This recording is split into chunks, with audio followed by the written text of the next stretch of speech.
Assalamu alaikum beaucoup internautes yi amaat nañu mbégte ñëw fii si le débat de la diaspora comme nañ koy defee at bu nekk si dernière année en tout cas bii mooy suñu premier numéro saison bu bees bu ñuy tàmbale nii évidemment pour ñu commencer numéro bi ku ñu invité mooy Khaly Maram Gueye Ndiaye kooku ñëpp xam nañ ko fii ci France en tout cas même Sénégal journaliste la moom mooy diriger site bu ñuy ne Réseau News ñëpp gis nañ taxawaayam aussi ci analyse yi muy def ci actualité politique au Sénégal moom la ñuy dalal tey suñu premier numéro Khaly Maram Gueye Ndiaye maa ngi leen di ñëw salaamaaleykum.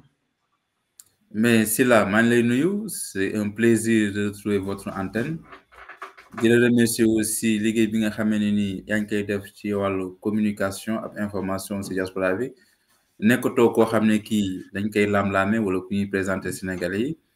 Donc, vous avez une identité dans la presse et laquelle identité, c'est une identité très policée, respectable. Donc, c'est un plaisir de me jàkkaarloo yow ñu waxtaanee réew mi tolluwaayu réew mi. waaw Khaly balaa ñuy dem ci réew mi dañuy commencer France parce que fii la ñu dëkk gis nga temps yi nag France. dafay mel ni xaw ma ñoom ñoo wala sénégalais ñoo ne wala mais ñu ngi wax affaire budget affaire dette publique et puis crise politique bu fi am aussi yow globalement crise politique bu am France mais surtout la fin difficile de Macron yow noo koy analyser. waaw mais Sylla bon écoutez xam nga nag 2025 li xew fii France. warul bett kenn parce que boo xoolee si njëlbeen Macron nu mu jëlee nguur gi tey moom la nekk di paye ba muy accès si nguur gi gëmuloon ay parti politique dafa ñëw taxawal benn mouvement bu ñu naan En Marche mu jël renvoyer dos à dos toutes les formations politiques classiques instant boobu y avait une désagrégation bi nga xamee ne ni ñu doon am ci parti socialiste bu nekk fii UMP dem na sax ba changer tuddee boppam LR tout ça pour am une existence. léegi ba mu demee ba ci biir léegi nag il voulait une clarification mais loolu mooy politique clarification bi nag lan moo ko waral mooy ne que daf bëggoon xam tax tey français yi jox nañ ko nopp wala joxuñu ko nopp. mu xëy tas assemblée nationale loolu nag moo ko jural tey guuta gi mu nekk nii donc moo tax bu may def benn raisonnement dam naan ni mu ñëwee au pouvoir parce que demoon na ba nga xam ne gëmuloon ne parti politique yi am nañ doole dafa ñëw taxawal benn mouvement renversé ñëpp ñëw jël pouvoir dem ba benn instant.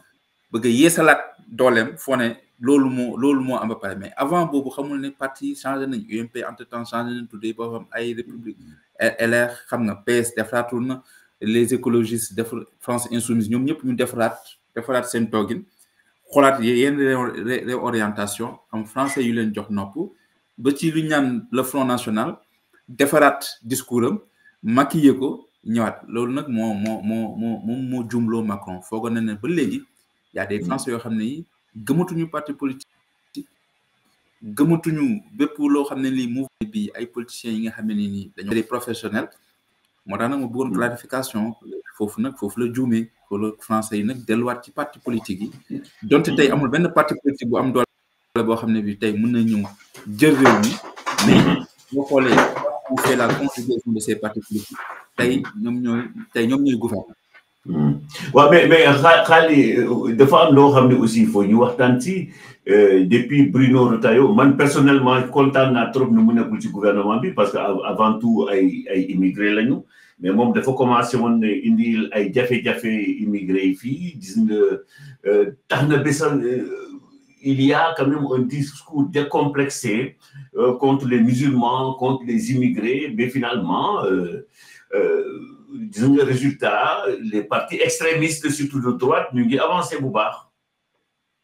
Ouais mais nag Bruno Retailleau booy xool c'est le pire ministre de l'intérieur bu étranger boo xam ne bi ay doomu réew mi mel ni man ak yow ñu def analyse bi mais boo xoolee au fond les Français ils apprécient bien Retailleau loolu nag mooy France nag ku ne France xam ne y a une hypocrisie boo xam ne bi ambiante mais français Bruno Retailleau nañ jox étranger mais pour moi àddu sax si loolu c'est-à-dire que Bruno Retailleau boo xoolee mooy ministre bi nga xam ne ba mu ñëwee il a organisé la désorganisation des préfectures tey am na sénégalais yu bëri ay maliens ay burkinabés ay étrangers yu bari musuñu am problème mu changement seen carte de séjour ils sont dans la régularité mais année bi pour ñu am benn date rendez-vous pour changer seen carte wala pour ñu def seen i renouvellement problème inimaginable am na tey sénégalais yoo xam ne ils ont perdu leur boulot leur contrat a été résilié parce qu'ils n'ont pas de rendez-vous léegi nag jàngat boobu lu ñu ci war a mën a jàng mooy ne que est-ce que c'est une politique de représailles est-ce que parce que gis nañ ne en Afrique surtout en Afrique de l'Ouest il y a de nouvelles autorités très jeunes qui ont une vision très moderne de la gouvernance et de leur rapport avec la France est-ce que nekkul loo xam ne li politique de représailles la ça c'est la question que je me pose mais war nañ xam ne tey étrangers yi nekk France ils n'ont plus la vie si simple que ça surtout sur le plan administratif certains moom on les a replongés dans une clandestinité parce que amuñu rendez-vous t'as pas un titre de séjour mënoo liggéey sa contrat da koy dagg ton employeur mënu la joxati mission donc yooyu yëpp mu nekk ay problèmes yoo xam ne yi malheureusement war nañ ci déglu ku ci mel ni Bengelloune diaspora wala Mamadou Dem xam nga ñoo xam ne ni dans la diaspora sénégalaise yàgg na leen dégg ci xeex yu mel noonu mais boo xoolee la diaspora ne bouge plus donc xam nga y a pas une voix autorisée sunu amuñu tey benn un porteur de voix boo xam ne bi tey war na mën a taxaw du Sénégal rek du ci mel ni aussi koo xam ne day taxaw di wax du ci Burkinabé moo tax ñu war a xool est-ce que nag waruñu xool taxawal benn as boo xam ne bii diaspora bi da ciy retrouver wu pour que au moins ñu mën a interpeller par rapport sur suñu situation mais dañ sax am naa ba ne dañoo war a dem ba plus loin war nañ mën a toog jël benn bés boo xam ne bii par solidarité di bépp doomu diaspora bi nekk biir France banque loxo parce que qu'on nous dise qu'est-ce que on peut pas nous réduire à une entité électoraliste c'est-à-dire que tey élection amee rek ni ñëw ne les étrangers tout ça boo xoolee lu tey avant muy dem 24 heures avant muy dem signé na benn QCM question boo xam ne bi parce que nee na il a besoin les grosses têtes mais les grosses têtes ñun tey Afrique nañ ko gën a soxla que fii nii alors moo tax mu war a nekk benn xeex boo xam ne bi entre tey ñi ñuy jiite lan nañ war a mën a defal pour diaspora bi ba nga xamee ne nii les grosses têtes là on va les retenir au pays que ñu ñëw fii tim grosses têtes yu nekk fii nii voilà par amour que nañu toog fii nan lañ leen war a mën a proposer loo xam ne nii au moins ce semblant de vie bu ñu am bii tranquillité bu ñu delloo dëkk war nañ ko mën a am aujourd'hui ce sont des questions yoo xam ne war nañ ko mën a teg sur la table dinañ ci dellu si mais dama bëgg ñu waxtaan d'abord fii ci France beneen sujet boo xam ne dama bëgg ñu effleurer ko même peut-être buñ ci dugul bu baax mooy gis nga Barthélémy Dias ñëwoon na fii il y a un mouvement parce que fii aussi responsable politique yi il dorment ñu ngi nelaw quoi ñu bëri bu ñu mais gis naa waa Barthélémy Dias ñoom Malick Youm ñu ngi jéem a mettre en place seen parti bi di bouger yow initiative boobu divorce bi entre Barthélémy Dias ak Khalifa Sall mais surtout localement ici la bataille mais fratricide bu amoon chez les khalifistes aujourd'hui Malick Youm qui incarne quand même l'idée de Khalifa Sall en France moom finalement dafa topp Barthélémy Dias loolu noo ko mën a jàngat parce que yow tu t'intéresses beaucoup à ces questions. Tout à fait mais boo xoolee parcours Malick Youm parce que Malick Youm c'est pas un petit entre guillemets politique sénégalaise. Malick Youm il a fait l'école du Parti socialiste. Malick Youm il a côtoyé tous les grands du Parti socialiste. Étant jeune, c'était ce Malick Youm très dynamique, très intelligent, intellectuel, xam nga ki boo xam ne bi xam na nu ñuy téewee relation donc ba nga xamee ne nii le dénominateur commun bi lié woon Barthélémy Dias ak Khalifa Sall c'était quoi? C'était le Parti socialiste. Ils avaient en commun le socialisme et les idéaux, l'idéologie socialiste loolu moo leen teewoon mais boo xoolee politique dafa nekk loo xam ne day am mutation parfois nit ki dina dem benn instant boo xam ne bi il faut que mu jéem a demal boppam mu xool qu'est-ce qu'il pèse. Barthélémy Dias aussi quoi que l'on puisse dire c'est pas un petit politicien il a été maire de Dakar, maire de Mermoz, il a été député, je pense que 2 fois. Troisième fois même, je pense que da ko jox Pape Djibril Fall. Donc, quoi que l'on puisse dire, aussi Barthélémy Dias du xale, contrairement comme niñ ko foogee. Barthélémy Dias am na ay doom yu mag, gis na dem na ba nga xamee ni, mais pour dire la vérité, mais Khalifa Sall n'a plus, normalement Khalifa Sall, son avenir politique doit se limiter à fédérer la grande famille socialiste. Mais pour man waratul sax seeti utati ay nombre tant que tout ça.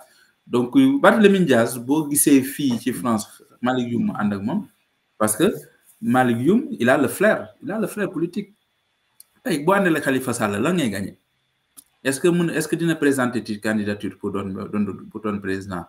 Est-ce que dina nekkati na koo xam ne kii tey taxaw na acte yu muy posé yëpp politique am na lu mu bëgg. Malick Youm aussi je ne le pense pas. Je ne pense pas que day topp Barthélémy dafa bëgg benn poste wala dafa am ci lu muy daw. xam mook Barthélémy Dias ñoom ñaar ils ont un lien boo xam ne bii au-delà de la politique c'est la fraternité ñoom ñaar voilà.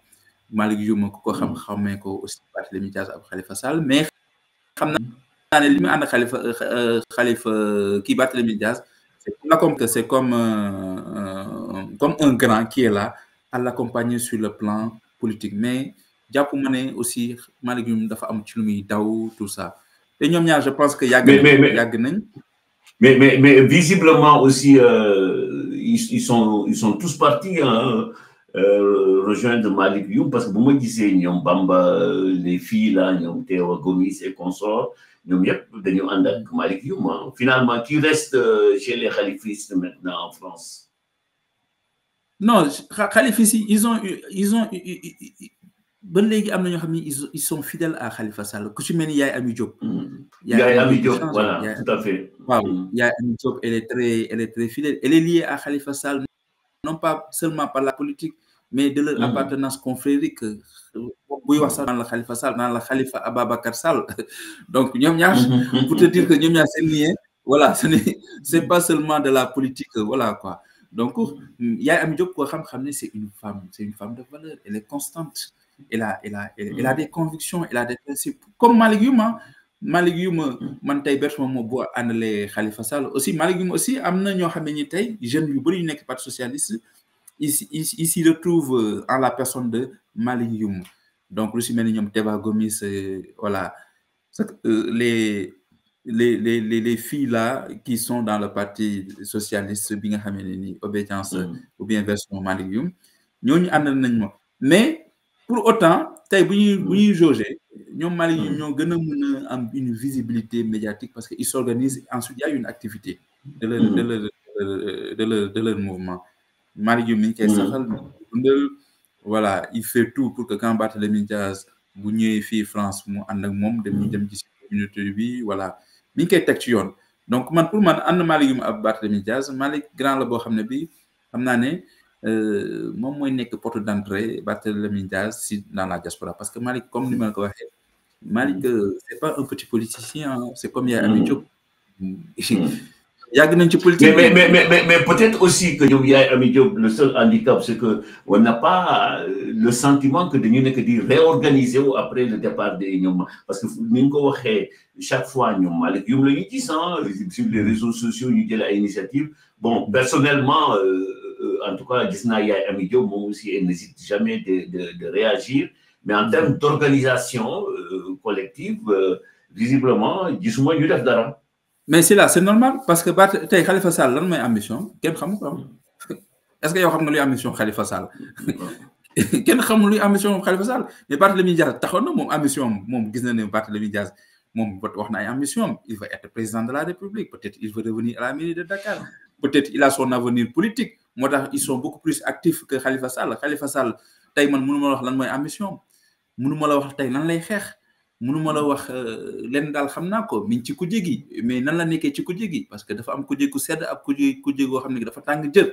moom seddul tàngul kenn xamul ci lu mu donc loolu mooy Khalifa Sall, c'est sa nature aussi. Donc duñ ko bañal, mais parti bu am ambition day nekk parti boo xam ne bi au moins activités yi ngay def da ngay mën ay activités da ngay dundal parti bi.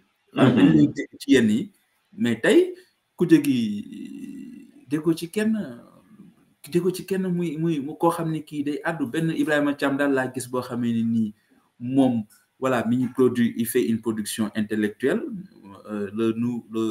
le président ACT moom foo ko fekk moom moom mi ñu opposé wu voilà donc moom rek moom mooy oppose moom laay gis benn c'est le seul dirigeant d'un parti politique boo xam ne bi il fait une production intellectuelle day bind di mais constamment day bind sur tous les sujets di wax aussi tim loolu mooy politique parce que politique da ngay proposer tu dois être une force de proposition mais ñi nekkuñu benn force de proposition je suis désolé de le dire au Sénégal politiciens yi lenn la nga tàllal leen micro ñu wax ni ñuy wax mais tey boo ci fekk yee ko ne ko yow écoute sur l'orientation sur la dette cachée ou bien sur les rapports cachés quelle est votre idée hein du la wax dara naan la Sonko du Diomaye du Sonko xam nga loolu mënutuñ ci woy ici là.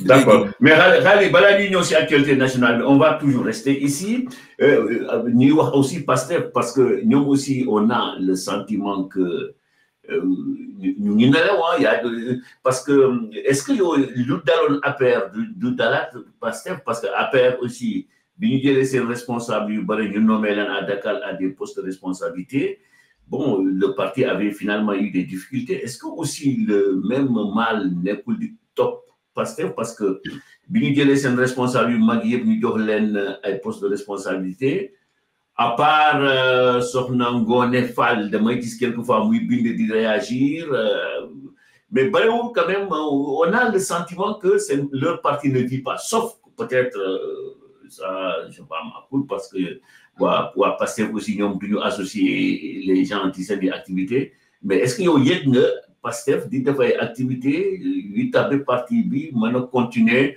di maintenir la flamme de la mobilisation. mais là c'est là Pastef ba mu accéder au pouvoir hein boobu la dynamique politique de Pastef commence à s'effriter parce que ñëw nañ am na ñoo xam ne ñi am na benn clan bi fi nekkoon fii France jox nañ leen ay normes tànk dem nañ Dakar mais nan la politique nan nga mu ngi nekk benn parti boo xam ne bii parti bu moderne nga yow doo def ay renouvellement d'instance nan nga mën a nekk Dakar comme li xewoon APR rek tout concours à ressembler la même façon de gérer cette formation politique.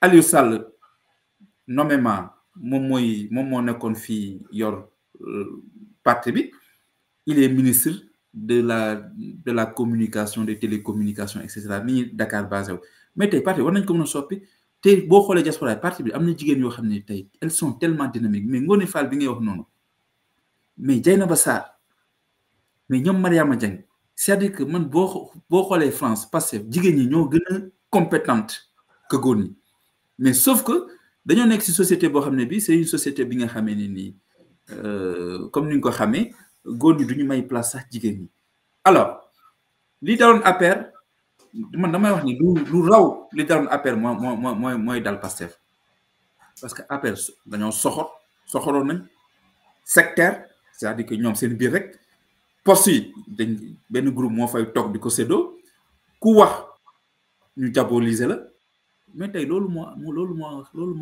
Pastef France aujourd'hui il y a tellement de problèmes mais personne n'ose en parler personne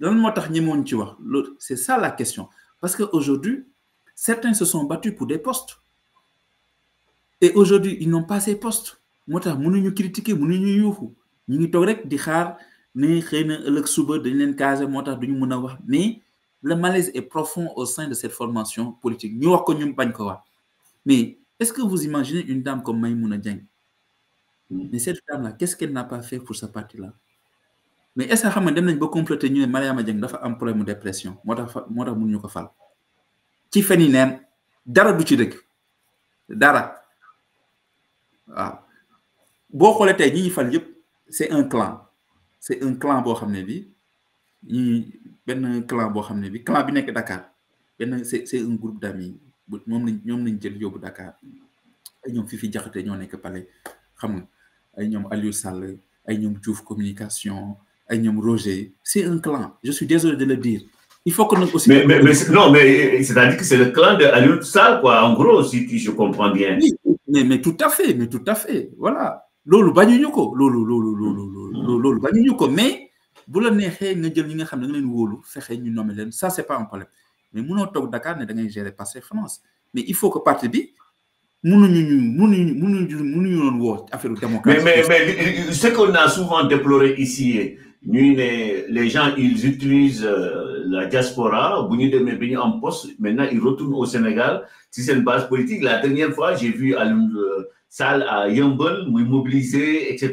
Est-ce que finalement, Aliou Sall ne va pas se détacher un peu de la France pour créer sa base à Yeumbeul? Après, de mon rôle, qui finira par être le maire de Yeumbeul, quoi. Mais c'est pas totalement à exclure, sans doute. Hein? Mais c'est là, c'est-à-dire qu'aujourd'hui, démocratie, c'est la rotation des idées et des hommes. Vous ne avez pas tant que l'autre ministre, mais avec le travail colossal, vous avez am ngor jël parti def ko fay dem jox ko ñeneen ñu gérer parti di ko dundal parti bari na fi ay boy yu dynamique ay xalé yu ndaw yo xamni ils sont dynamiques des femmes et des hommes yo xamni tay mais parti tay amul activité je suis désolé les Roger les Isidore et consorts, tous ceux qui ont eu des postes de responsable, mais doo gis seen impact quand même ci appel doo gis comme ñeneen ñu ko waxee doo gis ñu bindee di défendre le projet c'est-à-dire qu'ils sont un peu quoi effacés kenn du leen dégg yow est-ce que loolu nga remarqué aussi? mais c'est là loolu la ñëpp remarqué parti bi tey écoute le parti aujourd'hui qui est le parti au pouvoir rencontre vraiment un problème lié à leur communication. Ils ne peuvent pas visibiliser leurs actions, même les actions minimes. Parti bi daal xam nga lan lay excellent instant bi nii sur le plan national lenn la il y a un cartel qui est là à insulter les gens. Toute personne bi nga xam ne ni day wax loo xam ne nii arrangé wu leen ñu taxaw saaga wax fii ci ay manipulations. Et je suis désolé, un parti qui comptait 4000 cadres, mais où sont passés les cadres? Mais des cadres qui ne cadrent rien sur le plan national. Doo leen gis ñu communiquer, duñu bind, duñu wax, hein? Il y a certains qui sont très courtois, hein, très cordiales, très sympathiques, qui fait un travail sans bruit. Je suis mené Tamsir Bathily, vous n'êtes que consul. Voilà, c'est un gars très sympa. Mais justement, parce qu'en France, ici, habituellement, vous n'êtes que vice-consul, vous n'êtes que responsable politique, bon, si vous tourner sur parti. Est-ce qu'aujourd'hui, vous même Tamsir, il n'aurait pas pu prendre les coordinateurs, quoi. Mais nous avons une initiative politique pour faire bouger les choses. Parce que s'il est nommé à ce poste aussi, c'est parce que devrait être politique, hein. Mais dès que nous avons une initiative politique, il nous aussi pour bouger nos partis. Parce que c'est un poste politique vice-consul, hein. Ouais, mais comment parler de femme est-ce que Aliou Sall je ne le pense pas. Donc, mon parti est fini, à mon tour l'activité. Et il y a des problèmes internes. Il y a des problèmes internes d'interpellation sur des nominations. Mais c'est aux antipodes des règles démocratiques internes du parti. Mais il y a des voix qui se sont levées, il y a des écrits qui sont là, qui attestent ça. Mais, Lolo est parti politique au Sénégal. C'est-à-dire que les partis politiques au Sénégal, que sur le plan interne, c'est-à-dire que amul démocratie, c'est-à-dire que c'est un quatuor, c'est un duo, c'est un triumvirat qui est là, qui gère le parti, tout ça. Mais moi, je trouve qu'aujourd'hui, les partis ont un Ngoné Fall, voilà, mu gérer ko, wala ñu jox ko un jeune, voilà, mu gérer ko, bu ko defee dina tracer vision, orienter, donner les grandes orientations, xam parti fu ñu jëm. Mais dañoo gagné ba léegi ñu ngi ñuy toog. Le parti est en apnée. Pourquoi le parti est en apnée?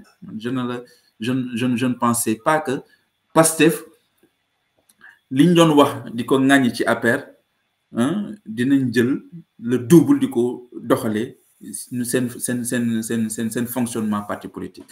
Donc ça j'ai l'impression d'avoir en face de moi un journaliste désenchanté. Bon, waxuma ni Pastefien, mais quand même tu as pris fait et cause mon année pour que mon am changement au Sénégal. J'ai l'impression que dans une déception. c'est là, pour résumer la chose, laissons les amis trahir l'amitié. Laissons les amis trahir l'amitié. Pour résumer, quoi. J'ai pas un grand désenchantement. Nous,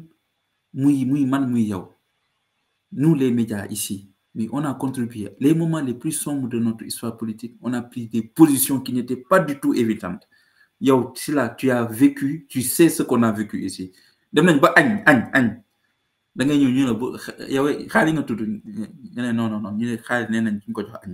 tu es témoin. Donc, on s'est battu pour des changements. Même si nous aujourd'hui des amis, des frères qui sont dans le gouvernement, il y a aussi la nous sommes des esprits libres. C'est cette émission. Mais si là, on a mis en place une émission où chaque monde, mais la diaspora nous écoutait. Avec tout ce qui... Mais avec violence parfois, des gens rentraient avec violence nous attaquer. Mais parce qu'on pensait que non, ce n'était pas ça qui était bon. Mais c'est eux qui sont bons. Eux, quand ils vont arriver au part, les choses vont changer. Mais ici, là, qu'est-ce qu'on a remarqué? On a remarqué que, voilà, je suis désolé de le dire, je ne vais pas faire le bilan parce qu'on n'a pas terminé les 5 ans, mais ces 2 ans-là, mais qu'est-ce qui a bougé ici, là, au Sénégal? Il y a que, s'il y a une rupture, c'est sur le plan comportemental, des gens qui ont osé trahir l'amitié. Qu'est-ce qui a changé? Physiquement, ils ont changé parce que excusez-moi du terme. Qu'est-ce qui a changé? La situation, peut-être le statut,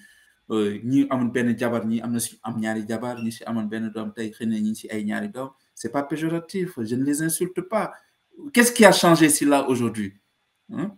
Absolument rien. Tu es là. Quand un Khalif va parler, ils vont essayer de l'étouffer, que c'est un subversif. Nanani. Ah oui, c'est aujourd'hui que je suis devenu un subversif. Pendant que la nuit vous pleut. Mais c'est-à-dire que je veux pas déflorer certaines choses. Mais aujourd'hui, c'est là. Tu sais qu'ensuite, on le sent. Mais au Sénégal, même si on n'est pas du même bord politique, c'est là, tu sais qu'au pays, c'est dur. Mais qu'est-ce qui a changé, c'est là? Ils ont changé des hommes. Ils ont mis en place des hommes. Mais rien n'a changé. Pour moi, c'est un groupe qui est là. Mais Khalid, peut-être aussi que c'est l'héritage qui est peut-être difficile à porter. Disons avec d'être caché, disons que le Sénégal a un problème, n'est-ce pas, de déficit budgétaire. Les finances publiques étaient très mal tenues. Est-ce que nous aussi, ils ont demandé, même parce que le président Bassirou Diomaye Faye, vous avez demandé le changement, mais préparez-vous à vivre des périodes difficiles. Et puis, c'est normal. Tout pays peut aspirer à un changement de paradigme. Il faut que mon métier. Hein.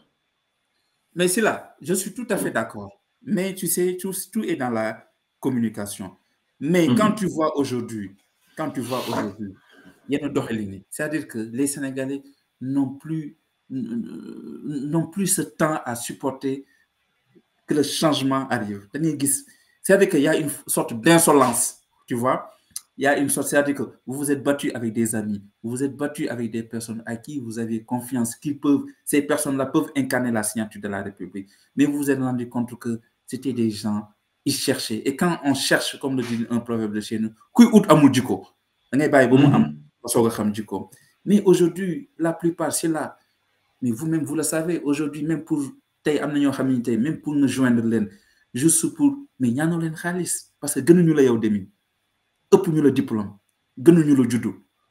Mais peut-être dans les niveaux parce que tu as besoin d'une information, tout ça. Même pour ça, là, ça devient difficile. C'est-à-dire que tout ce qu'on reprochait aujourd'hui à Macky Sall, comme je l'ai écrit dans mon édito, ce sont on a des maquisards au pouvoir. Quand je dis des maquisards au pouvoir, pas dans le sens péjoratif, maquis avec Y, c'est-à-dire que ce sont les mêmes pratiques.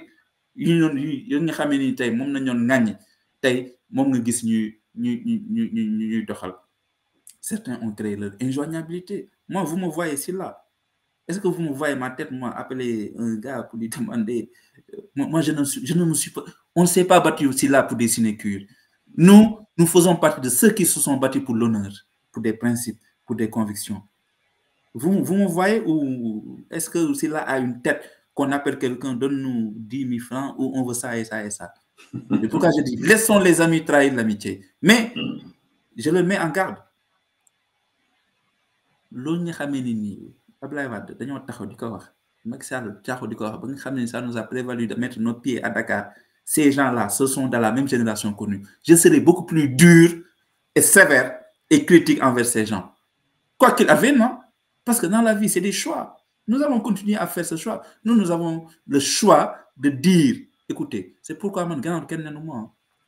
Mais si je te comprends, dafa mel ni yow tu n'es pas déçu peut-être par la philosophie de base du projet, mais ce sont les hommes qui incarnent mal ce projet. Dafa mel ni voilà quoi, ñu dafa amoon ñu bëri ñu nekkoon di xeex di wane ni ñoom ay patriotes lañu, mais en réalité seen poste la ñu doon ut quoi. Donc c'est-à-dire que tous les mauvais n'étaient pas du côté de l'APR, tous les bons n'étaient pas du côté de... Tout à fait, mais je l'ai écrit dans un édito. Il faut être du côté des perdants. Les gagnants n'ont pas toujours raison. N'ont pas toujours raison. Et je me suis fait de cette idée aujourd'hui. Man soxlawuma dara. Man kuma xam-xam ne dawuma ci ginnaaw dara. Mais les choses, il faut le dire. Dakar, Sénégal, rien ne bouge. Ils sont là. Mais qu'est-ce qui a bougé? Mais dis-moi si là, en 2 ans, mais quelle est cette grande ligne politique bi nga xam ne tey Sénégalais s'y retrouvent? Dis-moi.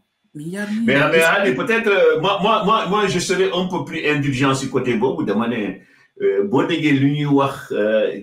bilan Macky Sall, c'est normal que le début soit un peu compliqué, que nous n'ayons que fait déstabiliser, parce que je pense que Sonko avait parlé de stabilisation, mais peut-être que sur le budget 2026, j'ai lu quelques grandes lignes, mais il y a des choses qui vont visiblement se faire. Mais c'est là, man aujourd'hui, xam nga tey yow suñuy taxaatee fii ñuy sax ñuy critiquer yenn yi dañ naan ces gens-là ils savent pas ce qu'ils veulent parce que qu'est-ce qu'ils ont dit sur le régime. Tout à fait. damay am gàcce quoi. Non, c'est vrai que même man am na responsable après yoo xam ne bu ñu ma gisee rek tu vois quoi, il me rappelle ça quoi, ah yaa leen fi nekkoon di défendre bi daal voilà donc li nga wax na damay certains responsables après Khalid, notre gourou, t'as vu? Mais c'est-à-dire que ñoom xamuñu woon mais tey nañu xam ñun yàgg nañ ko wax ñoom ba ñu nekk appel ne leen tey gis nga appel parce que bu nekkoon au pouvoir di jalgati yoon tey nañ gën a mën a taxaw gën ko mën a ŋàññi. Pour man y a des hommes yi nga xam ne nii vraiment c'est-à-dire qu'il faut faire le changement. Tout urge dans nos pays. Tu nommes des gens, ça ne marche pas, il faut les changer. Mais vraiment, il faut les changer. Regarde ce qui se passe dans la presse. Mais c'est là, est-ce que vous pouvez imaginer une seule fois une personne du nom d'Aliou Sall, ministre de la Communication? Vous n'êtes même pas un homme du sérail. Tu viens dans un secteur. Et c'est ce secteur boobu tey nit ñi bu ñu la xamee secteur boobu tey ñoo la yóbbu foofu noonu ñoo la yóbbu tey fi nga nekk nga ñëw nga ne da ngay réguler la presse. Mais c'est là, est-ce que ñun la presse qui était là, est-ce qu'on a une reconnaissance légale au Sénégal? Je ne le pense pas. D'accord? Deuxièmement, comment tu veux réguler des journalistes? Oses-tu demander à cela, est-ce que vous êtes journaliste et que votre profession de journalisme, il faut la justifier au bout d'un carton. Pendant que tu prends des gens, le seul mérite, c'est que ce sont des amis de certaines pontes du régime à qui on donne des accréditations qui vont prendre l'avion, aller au Japon, traîner dans les pays. Et ces gens-là sont en train de traiter l'information pour le compte des 18 millions de Sénégalais. Et tu prends un Sylla, écrivain, docteur, que l'on ne présente plus aux Sénégalais, tu lui recules son statut. C'est ça qu'on appelle la régulation. Est-ce que Sylla, est-ce que nous l'on faire? Non, est-ce que l'on a fait? Tu prends des influenceurs du mal, que c'est ce que j'appelle des influenceurs du mal. Et parce qu'ils ont fait la prison 2 jours, 3 jours. Maintenant, une reconnaissance. On les dote de tout. De avion. Même si nous les reconnaissons, les journalistes. Ça, c'est le pied de nez de trop. C'est le pied de nez de trop aux professionnels. À ces gens qui vous ont fabriqué. Je suis désolé de le dire. Sylla a fabriqué combien de politiciens ici en France? Combien de Sénégalais sont connus qui ont bénéficié des postes, des atouts et des atouts de l'État parce que Sylla a fait un papier sur eux, parce que Sylla a osé le tendre le micro, parce que Sylla a osé le tendre le micro, ils ont raconté des bêtises, Sylla a effacé et a retendu encore le micro. Et ce sont ces gens-là aujourd'hui qui sont en train de nous faire des pieds de nez, voilà, qui se la jouent, qui se la pètent. Mais je te le dis, hein, ça ne passera pas Sylla. Cela là, tant que on n'a pas l'État, on n'a pas mais nous allons dénoncer les mêmes choses. Et ce sont les mêmes convictions, bien que nous animé tant Macky Sall nous dénoncer. Aujourd'hui, on a l'effort parce que c'est là. C'est là 12 ans Tout à fait. Donc, ouais. Mais parce que vraiment sujet du c'est vrai, les gars,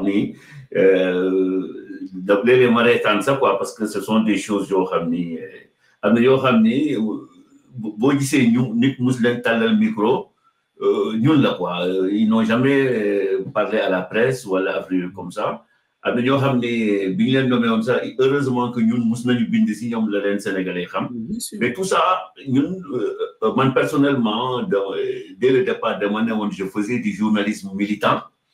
te buñ ma laaj lan mooy journalisme militant ma ne inspiration bi si benn publicité Maïf la maquillée quoi, n'est-ce pas?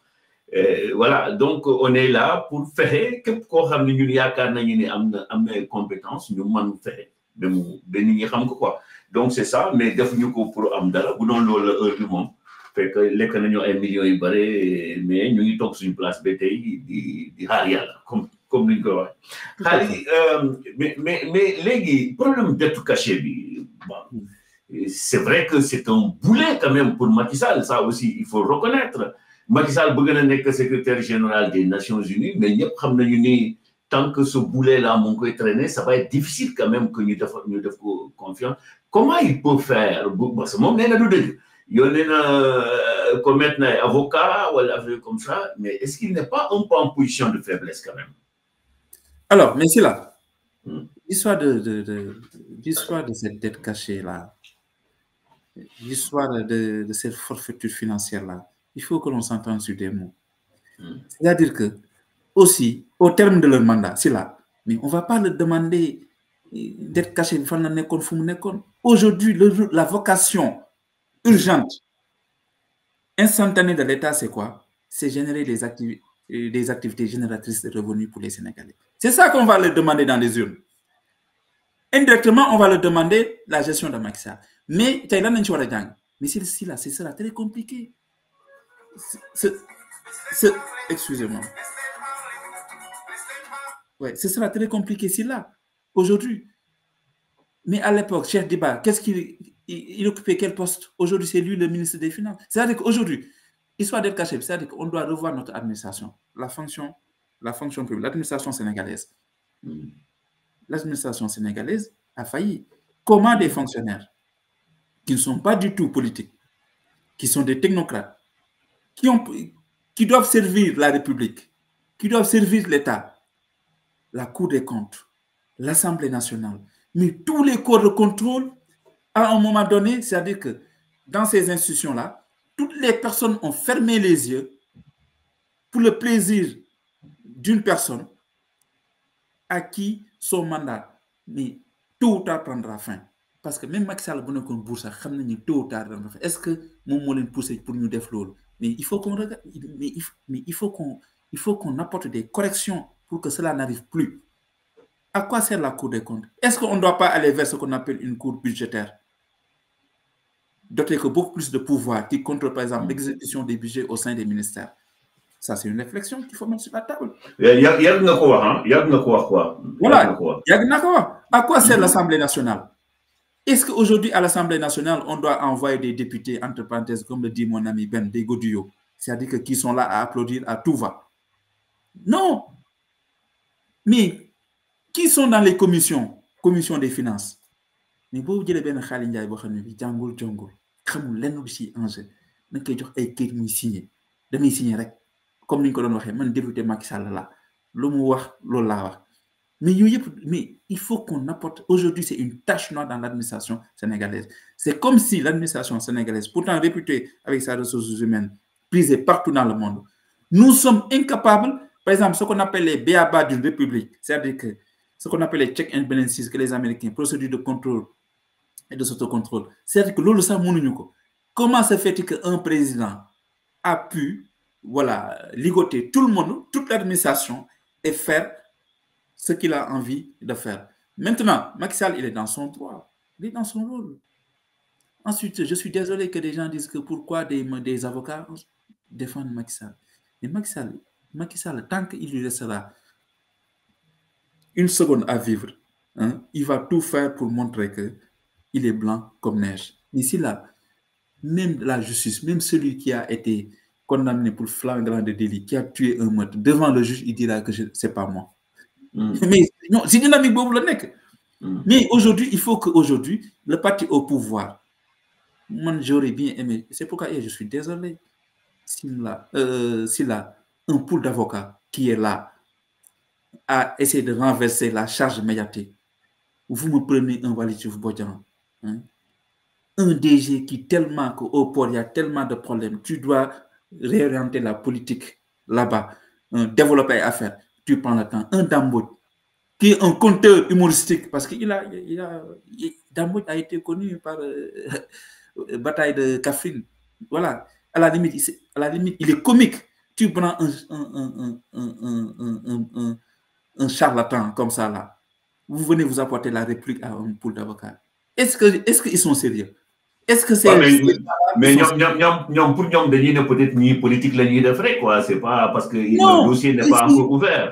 Mais c'est là où je me désole. S'il a une question qui engage des générations et des générations, hein, qui engage notre devenir, qui nous engage, nous, les contemporains.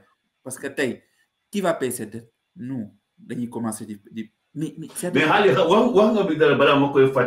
pour moi, c'est fondamental. Même pour faire qu'il y ait une dette cachée, mais ce régime ne doit pas se laisser endormir par ce débat-là. Mais tout à fait. Mais n'est-ce pas, vous cherchez à résoudre le problème des Sénégalais. En gros, c'est ça le piège aussi. Hein. Mais c'est ça. Attention. Mais c'est ça. Macky Sall l'a fait.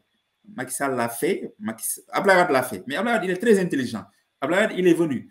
Vous savez, il a pris un DG, il l'a mis en prison, il commence à faire la reddition des comptes. Tout ça. Mais Abdoulaye Wade, il est très intelligent. Abdoulaye Wade, sa traque, c'était quoi? C'est-à-dire que c'était de les traquer et de les embarquer dans son parti politique. À un moment donné, le PDS était le comité directeur du PDS, c'était le comité directeur du Parti socialiste. Soit tu t'engages ou bien tu viens avec moi, je te laisse. Abdoulaye Wade, il est très intelligent. Et le pays a continué. Macky Sall, quand il est venu, il a pris du temps. Tu sais, Macky Sall, je vais vous faire une révélation. L'imfay avocat, pour nous traquer Karim Wade. Karim Wade. Il a perdu du temps. Mais aujourd'hui, est-ce que nous aussi, mais histoire là, c'est-à-dire que pourquoi on ne va pas apprendre de nos erreurs? Donc, nous avons presque 2 ans d'être cachés, 1000 milliards ici, par là. Mais pourquoi on a, dans l'histoire politique du Sénégal, pourquoi on s'est débarrassé de Macky Sall à midi? C'est là. Au premier tour. Pourquoi? Mais c'est parce qu'on avait des appréhensions que ce n'était pas la bonne personne pour diriger notre pays. Mais historiquement, à midi, tu as vu la queue ici à Paris. Des kilomètres et des kilomètres.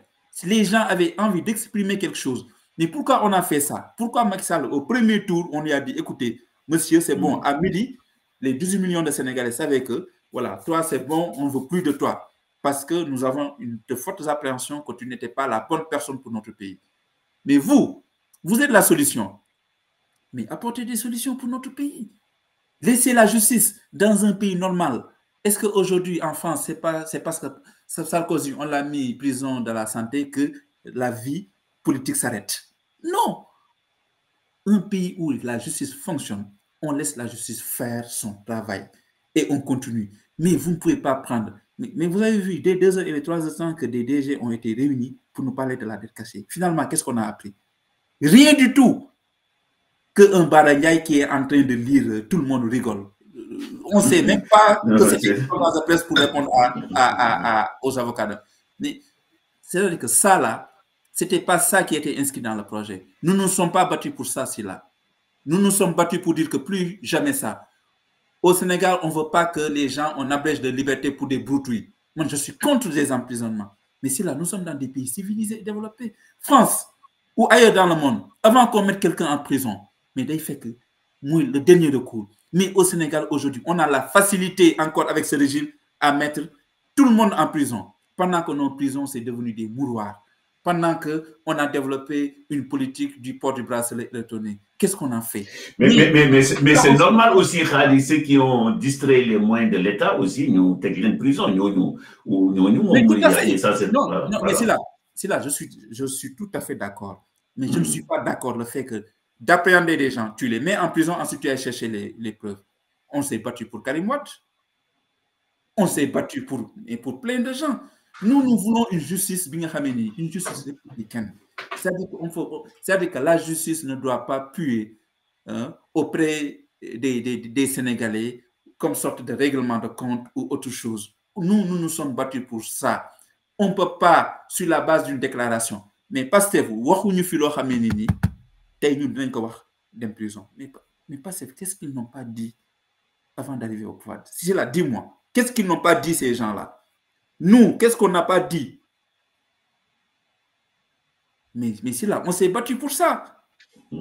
Est-ce qu'on doit revenir pour dire que non, écoutez les gars, faites attention. Nous nous sommes battus pour ça et aujourd'hui vous êtes en train de faire ça? Non, moi je ne suis pas dans ça. Hein. Moi je me suis battu pour le progrès. Je me suis battu pour que le pays avance. Je ne me suis pas battu parce que j'aime Ousmane Sonko. Mais c'est-à-dire que les personnes ne m'intéressent pas. Moi je suis un républicain. Si là, moi qui vous parle, j'ai donné Ousmane Sonko le trophée Myriam Makeba. Quand il était en prison, c'était pour faire mal à Macky Sall, pour lui dire que ce que vous êtes en train de faire, vous ne devrez pas le faire. J'ai donné le trophée Myriam Makeba à Ousmane Sonko parce que j'ai compris que des journalistes ont été bâillonnés, ont été mis en prison. J'ai donné le trophée Myriam Makeba à Ousmane Sonko et je vais vous raconter une anecdote. Jusqu'à présent, je ne me suis pas... Ousmane Sonko, ne ko man maa la jox trophée.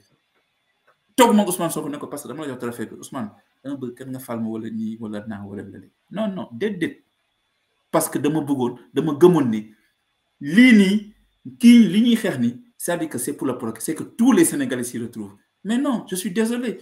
Si là, jusqu'à présent, les Sénégalais appellent, donne-moi de l'argent, mon fils est malade, je suis malade, je me suis battu pour que l'on moudak, pour qu'on mette en place des politiques génératrices de revenus, que les Sénégalais s'y retrouvent dans cette nouvelle République. C'est pourquoi je me suis battu. Mais là, qu'est-ce qui a changé? Rien du tout. Et c'est l'occasion aujourd'hui de dire qu'il nous faut une clarification au sein de l'exécutif. Qui gouverne? Qui fait quoi? Nous, on a besoin de savoir. Hein? Mais c'est là, nous, on va parler. Hein? Moi, je vous le dis. On va parler. Qui gouverne? C'est les gouvernants qui gouvernent, Khali. Voici le président, Ousmane Sonko, Premier ministre, il y a des ministres. Non, si là, je suis désolé. Actuellement, on sent que Diomaye n'est plus, Ousseynou n'est plus, Hassan n'est plus Ousseynou. Nous sommes dans un flou, d'accord? On a besoin d'une clarification. Qui fait quoi dans ce gouvernement? Qu'est-ce qu'ils sont en train de faire? Voilà. Il nous faut une clarification. Mais parce que ces gens-là, à 12 heures, on les a donnés. Ils ont bénéficié d'une onction populaire. À 12 heures, ils savaient que c'est eux. 89 personnes sont mortes pour eux. Nous nous sommes battus. Des familles se sont désintégrées. Des amis ont osé trahir l'amitié à cause d'eux. Des parents ont osé trahir la parentalité à cause d'eux. Il y a beaucoup de choses. C'est comme si nous étions... Mais allez, pourtant c'est vrai que de par leur comportement, beau juger, tu as raison, mais au fond aussi, tu te dis qu'il y a des choses qui sont en train d'évoluer au Sénégal parce que les surfacturation, il y a une petite contre la corruption et puis ce sont des mots qui gangrènent quand même le développement du Sénégal. Est-ce que ce sont des choses, à mon avis, elles sont salutaires? Mais bien sûr, mais c'est là, je ne suis pas un nihiliste. Je sais qu'il y a des choses qui bougent, mais il y a des choses qui ne bougent pas. jusqu'à présent Dakar boo dem mi ngi noonu télé bi dama taxaw ci télé bi nga yor sa oto da ngay taxaw gis le décor policier yi nii chauffeurs yi il y a des choses qui sont là tu les vois, c'est évident. Et nous on pensait que c'est-à-dire qu'aujourd'hui nous on pensait que les choses allaient vite, voilà, au travers c'est-à-dire que tu es ici, je comprends, parce que même moi j'ai un peu repris la sortie de Maître Ciré Clédor Ly, à peu près, quoi. Si tu appelles à une révolution, tu dois tout faire pour éliminer totalement des pratiques du Finacon des révolutions. Donc, en gros, c'est ça, quoi. On traîne les pieds, il y a des choses qui ne bougent pas. Mais c'est pourquoi je dis, c'est là, j'ai besoin d'une clarification. Vous ne pouvez pas bénéficier la confiance de 54% des Sénégalais. Vous avez le stylo, le papier, vous devez signer des décrets, vous devez changer, vous pouvez nommer à des postes civils et militaires à votre guise. Et aujourd'hui, vous nous parlez, c'est-à-dire qu'aujourd'hui, pour moi, Ousmane Sonko ou Diomaye ne doivent pas dire aux Sénégalais jusqu'à... Je suis désolé quand j'entends Diomaye dire que je sais que Macky Sall est en train de faire des choses. Mais bonhomme, vous avez été nommé pour faire quoi dans notre République? Vous avez une responsabilité. Mais qu'est-ce qu'il fait? Aujourd'hui, la junte militaire, Madagascar, la première chose à apprendre, ils ont déchu l'ex-président de la nationalité malgache. Mais qu'est-ce que nous attendons? Y a-t-il un deal? Je ne le sais pas. Mais pourquoi les choses ne bougent pas? C'est pourquoi j'ai dit, j'ai besoin d'une clarification. Mais c'est cette même clarification, Maître Ciré Clédor Ly, mais l'autre aussi, la jeune dame là, Salimata Dieng, bu nekkoon présidence, l'autre, parce que Maître Clédor, boo xoolee son texte mu ngi doon ne, mais il y a des gens qui se sont battus et qui sont compétents, war nañ leen mën a caser, jox leen ay postes ñu liggéey réew mi parce que dañ ko gëm. Mais la dame là aussi, loolu la wax, yow aussi loolu ngay wax. Donc peut-être qu'il y a beaucoup de Sénégalais qui pensent que la révolution, en tout cas, parce que révolution la ñuy wax, d'une connaît que divisé de son sens, quoi. Mais bien sûr, là, moi, je vais aller plus loin. La révolution est en train de voir. Si là, aujourd'hui, on se place, non, je m'explique. Mais parce que c'est là, docteur en communication, sur l'éducation, tu peux apporter beaucoup de choses. Beaucoup de choses. Même si vous n'êtes pas apparenté à Pastef, Yoro 4 Pastef, tu as les compétences. Tu as servir Dakar, d'animer un séminaire, de former des gens. Mais non, c'est-à-dire qu'aujourd'hui, c'est les mêmes. J'ai l'impression que c'est le clan qu'on doit privilégier. Mais après, tout n'est pas bon. Il y a des personnes qui sont dynamiques, qui sont compétentes. Voilà. Ouais. Ce que j'ai, en bref, je me suis dit qu'il y a une impréparation de la prise du pouvoir. Peut-être je me suis dit ça, pour ces 2 ans, peut-être ces 3 ans, ils vont se retrouver. C'est comme Macky Sall quand il avait voilà, après Moubaye PSE, tout ça. Mais écoutez, Mandal, c'est là, je suis désenchanté. Hein. Je suis désenchanté. Et d'autant plus que je suis déçu. Je suis déçu par le comportement. Je ne dirais pas que c'était des amis. Hein. Je ne dirais pas que c'était des amis. Je suis déçu par rapport à la position qu'on a animée. Je suis en train de regarder M. X et M. X là. M. X en 2022 et M. X en 2025. C'est comme si je suis en train de voir... je vois l'ange et le diable.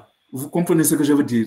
C'est-à-dire que il n'y a rien de prémonitoire que l'immonon khekh, dina gis changement bi, voilà. Mais pour autant, je ne suis pas déçu et je ne regrette rien. Je suis beaucoup plus là prêt à soutenir toute action qui rentre dans le cadre de la bonne gouvernance. C'est là que je visibilité mais parce que la vie d'une personne telle moi-même, c'est moins cher. Il n'y a pas... C'est inodore, c'est incolore. C'est pas parce qu'on est des parents. C'est pas parce qu'on est des amis. Ce n'est pas parce que les gens pensent que je m'identifie à un projet ou bien j'ai été un symbole parmi tant d'autres que je ne vais pas opiner, que je ne vais pas parler. Non, non, non, non, non. Khadim Ramouya, il n'est pas comme ça. Je dirai les choses, mais plus dures, hein. Je le jure sur l'honneur. C'est cette émission Filaka. Je dirai les choses plus dures même du temps de Macky Sall. Parce que je ne me suis pas battu pour des sinecures. Je ne me suis pas battu pour plaire à un camarade. Parce que ces gens qui sont au pouvoir, bien qu'ils jouissent une respectabilité, mais on est de la même génération. Nous, Djangono, Limamoulaye, il y a certains. On se connaît, on se connaît, hein? on se connaît trop bien. Donc, moi, je me suis battu pour des principes. Je me suis battu pour des idées et des convictions. On s'est battu ici là pour qu'il y ait une amélioration des conditions de vie des Sénégalais. D'ailleurs, si on est là, il y a le soutien là. Écoute, ce pays-là, je m'en fous. Je mène ma vie ici. J'achète mon caveau. Mais non. Mais il y a un élan de patriotisme voulait animer. Voilà. Mais qui peut nier qu'aujourd'hui, la presse dans la diaspora a contribué, mais énormément pour que ces gens accèdent au pouvoir. Qui peut nier ça aujourd'hui? Personne. Qui peut nier le travail qu'on a effectué? Qui peut nier notre engagement? À un moment donné même, on a associé notre profession avec un engagement politique parce qu'on s'était dit que l'heure était grave. Il fallait faire un choix. Voilà, on n'avait pas le choix. Et qu'est-ce qu'on a? Est-ce que ces gens vaut vraiment la peine? Valait-il la peine de se battre? Mais c'est-à-dire que voilà, il y a des changements, tout ça. Mais Macky Sall, ce qu'il a fait, pour moi, ça dépasse l'entendement. Macky Sall, ce qu'il a fait, pour moi, il n'est pas patriotique. Ensuite, il est petit. C'est le seul président, bien américain, il a quitté les affaires, il tente de semer la zizanie. Il est là, il est un peu subversif. Mais il n'y a pas de souci. Lolo ken mon ko téré amul fenn fuñu bind né bo nekké un ancien président def say 2 mandats nga dem da ngay tok orato am ambition. Man ce que je récuse, c'est que le pouvoir s'attarde au lieu de répondre aux préoccupations de l'heure. Vous passez tout votre temps à nous rappeler des moments de Macky avait fait. Mais bon sang, pourquoi on a dégagé Macky à midi, le jour des élections? C'est parce qu'on pensait que quand vous allez venir, vous allez nous faire oublier Macky. Il faut que ces gens-là travaillent à nous faire oublier Macky, mais pas à nous rappeler ce que Macky a fait. Parce que nous rappeler ce que Macky a fait, c'est nous replonger dans nos combats.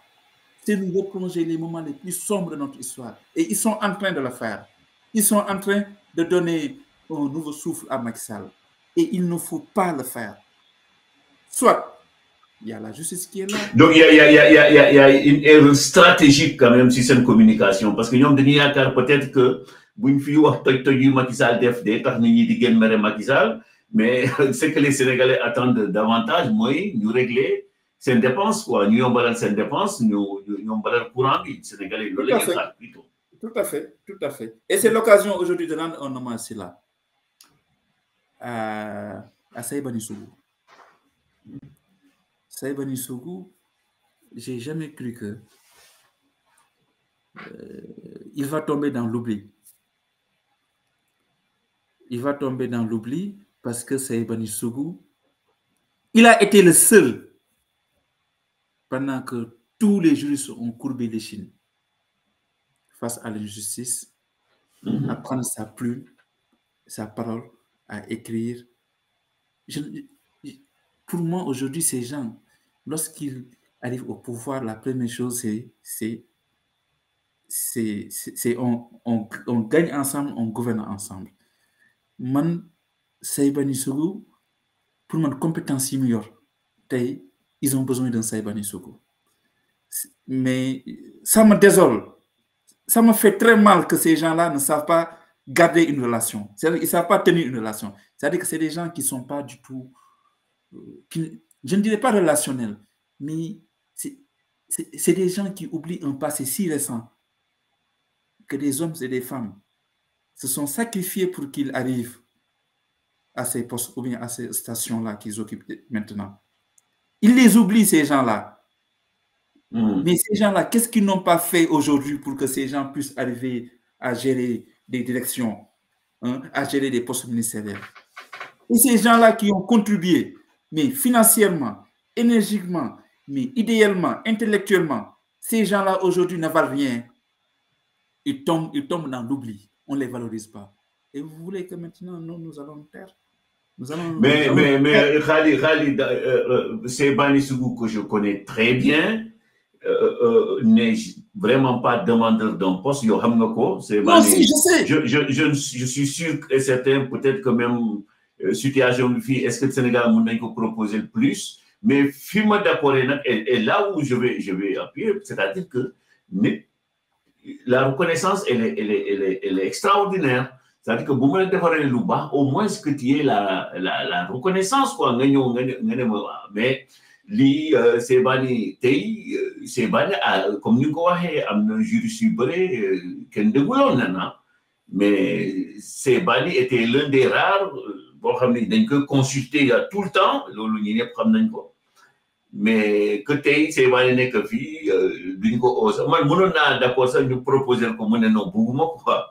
Ça, c'est qui? Et puis, des gens comme ça auraient pu aider les autorités à prendre des décisions salutaires parce qu'amna profondeur d'esprit, bon, des cas, on analyser froidement. Franchement, Lolo, je suis tout à fait d'accord avec vous. C'est Bani, honnêtement, j'avais toujours pensé que c'est Bani jour où il y a les pouvoirs, moi, j'ai toujours pensé à ça. Mais même moi, il me dit, ouais, chef, moi, je me suis demandé de rien, il y a un poste vous m'avez occupé, vous m'avez lié, mais servir son pays quand même, ça, il faut le dire aussi. Voilà. Franchement, c'est que Nico Victor Ikodio insensé qui croit quand je parle de moi, je ne parle pas de vous. C'est-à-dire que j'ai érigé Saïbani par rapport à tous ces symboles, cette personne. Voilà. Mais c'est au travers Saïbani, puis c'est mon grand là, mais je sais qu'il n'est demandé de rien. Saïbani, c'est un homme intègre. Saïbani. Voilà. Mais c'est pour vous dire que ces gens-là, ils n'ont pas la notion de la redevabilité. Je l'ai dit au début. Laissons les amis trahir l'amitié. Comprendra qui pourra. Mais nous serons là. Voilà, parce qu'on se connaît. Mais Ali, aussi, ça fait l'occasion, tu m'as rendu hommage, tu as rendu Sebani hommage, mais c'est l'occasion, maintenant, comme c'est notre premier numéro, me rendre le hommage. Franchement, moi, j'ai vu que n'y a qu'un fait ça temps, n'y a qu'un fait ça surtout, parce que dans le monde déplacé partout, surtout quand on a emprisonné Pape Alé-Niang, nous que tout le combat ici, presque pratiquement en France, il y a comme mobilisation, les gens, quelquefois, on a accès à hors de France. En tout cas, le plan sa détention arbitraire soit portée à la connaissance de la communauté internationale. Et puis, de l'OREC, d'autres engagements. Effectivement, ce engagement, honnêtement, à un certain moment, mais Khali parce que pour nous, Khali, c'est quelqu'un qui a ramené beaucoup de signes, même vous faites qu'il y ait man bolé nañ ma ci mais yow la ñu gën joxan quoi. Donc gis nga ku nekk mën nañu wax limu def ci combat bi, mais en gros, comme tu l'as bien dit, nous on est vraiment demandeurs de rien parce que ñun yëpp fii yàlla sutral nañu. Nous connaissons am nga fi liggéey boo xam ni pour ñu proposer le poste Sénégal sax bala ngay dem di nga réfléchir à 2 ou 3 fois bala nga koy nangu. Voilà, donc bu ñuy wax nii daal c'est pour montrer que ils n'ont pas droit à l'erreur, war ñu décevoir Sénégalais parce que les gens se sont donnés, se sont battus pour qu'un projet taxaw tey bu ñu gisee des gens au lieu que nous avons priorité quand même le développement du pays. Nous n'avons que fixé à détails, de poster, j'ai été ici, j'ai rencontré tel, c'est pas tout ce qu'on demande. Ce qu'on demande, c'est que nous gourgourlou, nous Sénégalais, ils sont là pour eux. Il faut que nous mais les gens vont adhérer davantage si c'est une politique. Mais s'ils vont le faire comme Macky Sall mu doon def wala keneen li mu doon def, je pense que la déception sera immense. Allez, moi, je vais conclure parce qu'on est arrivé au bout de l'émission. D'accord. Bon, en tout cas, Sylla, merci beaucoup. Vous êtes la voix autorisée de la presse dans son entièreté ici dans la diaspora. Vous avez été l'un des précurseurs de la presse ici. Donc, relation yo, n'est que relation confrère. Je vous appelle doyen. Vous voyez. Donc, ensuite, vous faites partie de ces rares personnes, même si je suis têtu, l'une de ces rares personnes à qui, voilà, quand vous me demandez quelque chose, je m'y plie. Parce que, voilà, vous jouissez auprès de ma personne une énorme respectabilité. Donc, demain, il y a des gens, il faut qu'on les valorise dans ce pays-là. Et ces gens qu'on doit valoriser, c'est que un pays, tous les pays qui se sont développés, ce sont des pays où la notion de la redevabilité, de la reconnaissance. Mais comment voulez-vous qu'un Sénégal se développe?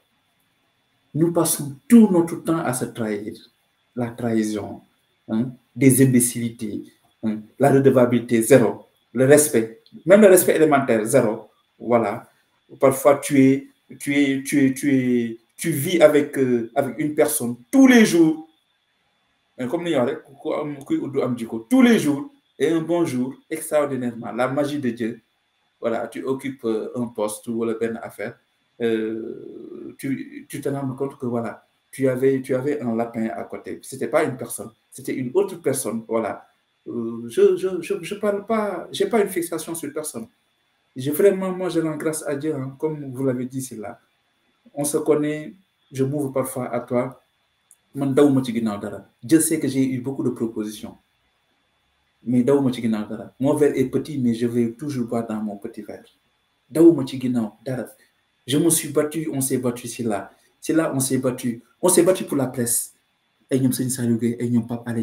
On est parti à Bruxelles, mais on s'est battu. Mais vous avez vu, pris votre plume.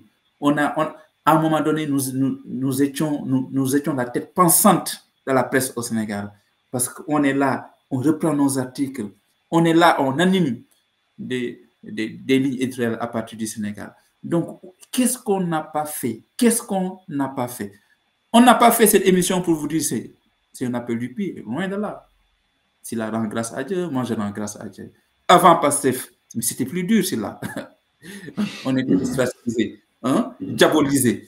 Mais on était toujours debout, on travaillait, on faisait avancer la presse et on vivait tranquille.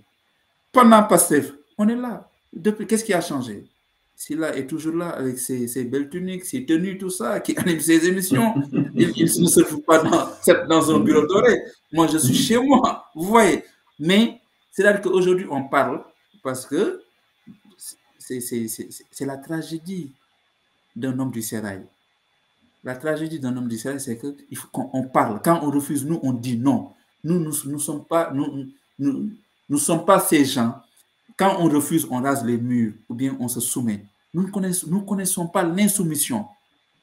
Et nous allons rester debout en ce qui me concerne. Moi-même, quand j'ai des choses à dire, je vais le dire. Aujourd'hui, l'émission n'était pas une émission allusive à qui que ce soit.